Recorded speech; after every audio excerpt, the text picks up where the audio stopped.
जय जवान जय किसान दोस्तों, मैं शिव इंडियन आप लोग का स्वागत करता हूं। दोस्तों आज बात करेंगे हम लोग बिहार इलेक्शन की। देखिए बिहार इलेक्शन में बहुत कुछ हो रहा है, बहुत कुछ चल रहा है। 243 सीटों के लिए चुनाव 6 तारीख को हुआ है, पहला फेज का, जिसमें 121 सीटों में चुनाव हुआ है। 121 सीटों में इस बार जो चुनाव हुआ है वो बम्पर वोटिंग हुई है। इस बम्पर वोटिंग के साथ में कहीं ना कहीं पत्रकार और क्या नेता सभी टेंशन में आ गए, परेशान हो गए हैं कि आखिर जीत क्यों रहा है। ये इतने इतनी बड़ी तादाद में जो लोग आकर के वोट दिए हैं, ये वोट किधर साइड गया है? ये साइड एनडीए खाते में गया है या फिर महागठबंधन के खाते में गया है? अगर थोड़ा सा मैं बता दूं आपको, इसके पहले एमपी में और राजस्थान में भी ऐसा ही हुआ, लेकिन एमपी में जब वोट ज़्यादा पड़े तो बीजेपी की सत्ता पहले से ही थी और वो बरकरार रही। कहीं ना कहीं वो फायदा नजर आया। और दूसरी तरफ राजस्थान की बात कर ले तो वहां उनकी सरकार चली गई। दरअसल मैं बात कर लूं अगर ज्यादा वोट पड़ने की, तो ज्यादा वोट पड़ने के दो कारण होते हैं, दो कंडीशंस होते हैं। अगर जनता आक्रोशित होती है और सरकार को बदलना चाहती है तब ज्यादा वोट पड़ते हैं। और अगर दूसरी तरफ जनता सरकार की, इस राज्य सरकार की स्कीमों से खुश है तो उस सरकार को बचाने के लिए भी जनता वोट ज्यादा डालती है।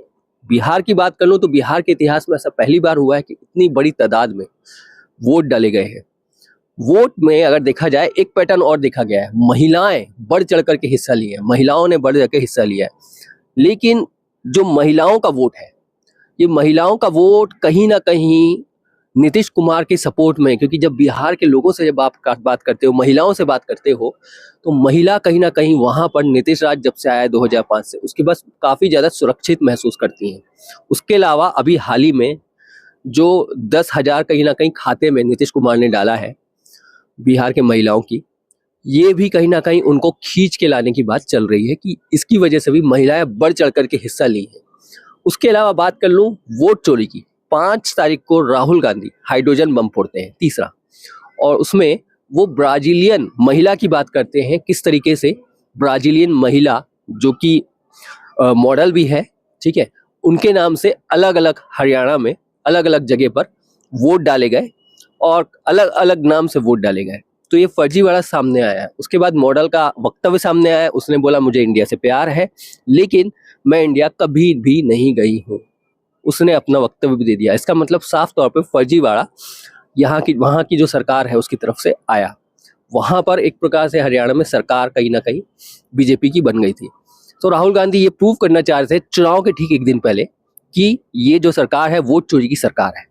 उसके बाद 6 तारीख को खुलेआम वोट चोरी के बीजेपी के बहुत सारे नेता करते हुए नजर आए। बात कर लूं राकेश सिन्हा की, जो एमपी भी है, सांसद भी है, और दिल्ली के फरवरी में चुनाव होता है, फरवरी में जब चुनाव हुआ तो वहां वो वोट डालते नजर आए। रवि चौधरी जो कि एलजेपी की पार्टी की है, जब वो वोट डाल के आई तो पत्रकारों के सामने गलती से उन्होंने उल्टा हाथ दिखा दिया। उनके बाजू में एक नेताजी खड़े थे, उन्होंने बोला ये गलत हाथ दिखा दिया, तो उन्हें गलती से दूसरा हाथ दिखाना पड़ा जिसमें महिलाओं को वोट डाला, जिसमें इंक डाली जाती है। तो बाद में पता चला कि इनके तो दोनों हाथों में इंक लगा हुआ है। भारत का कोई भी नागरिक हो उसको इस तरह का छूट नहीं है। लेकिन जब उनसे पूछा गया तो उन्होंने बोला ये चीज गलती से हो गई। अब ये बातें हजम नहीं हो रही हैं कि कैसे इस प्रकार से इतनी बड़ी गलती हो सकती है कि दोनों हाथ में इंक लग गई हो। क्या वहां पर बूथ में बैठे हुए जो अधिकारी थे, क्या उन्होंने ऐसी गलती करी? कौन गलती ऐसा किया है? तो ये बात बहुत विपक्ष वाले बहुत पुरजोर तरीके से उठा रहे हैं। कहीं ना कहीं देखा जाए तो मोदी जी और एनडीए के लिए कहीं ना कहीं सरदर्द उनके नेता ही करते हुए नजर आ रहे हैं। दूसरी साइड अगर बात कर लूं मैं, पूरी की पूरी एक ट्रेन बिहार साइड जा रही है, बिहार में निःशुल्क ट्रेन जा रही है। कई बीजेपी के कार्यकर्ता नेता दिल्ली हो, हरियाणा हो, अलग अलग जगह से वोट डालने के लिए बिहार भेजे जा रहे हैं। जब विपक्ष ने हल्ला किया तो सत्ता पक्ष आकर के बोला कि ये वो लोग हैं जो बिहार में रहते हैं और उनके लिए निःशुल्क ट्रेन भेजी जा रही है। उनके कार्यकर्ता बोलते हैं कि हमें पैसा दिया जा रहा है वोट डालने के लिए बीजेपी के, और खुले तौर पर वो जो ट्रेन है वो 31 तारीख तक करी गई है। निःशुल्क ट्रेन चलाई जा रही है स्पेशली बिहार तक के लिए। ये कहीं ना कहीं दिखाता है कि लोकतंत्र में अगर इस तरह की चीज खुलेआम चलेगी तो ये हम लोगों का, आपका, सबका विश्वास कहीं ना कहीं लोकतंत्र से उड़ जाएगा। क्योंकि अगर जीतना घुमा फिरा करके सत्ता पक्ष को ही है तो फिर वोट डालने की क्या जरूरत है। आप फिर वोटिंग हटा दीजिए, वोट सिस्टम हटा दीजिए, आप ही राजा बन के रहिए, जैसे तानाशाही देशों में होता है, वामपंथी जैसे बहुत सारे देशों में होता है कि सरकार नेता वही रहेगा, सरकार कोई भी रहे। तो इसी तरीके की आप चीज करिए। क्यों आप पैसा वेस्ट कर रहे हैं चुनाव करवा करके, क्यों आप लोगों के अंदर धोखे वाली चीज डाल रहे हैं। तो ये सवाल बहुत सारे आकर के खड़े हो गए हैं।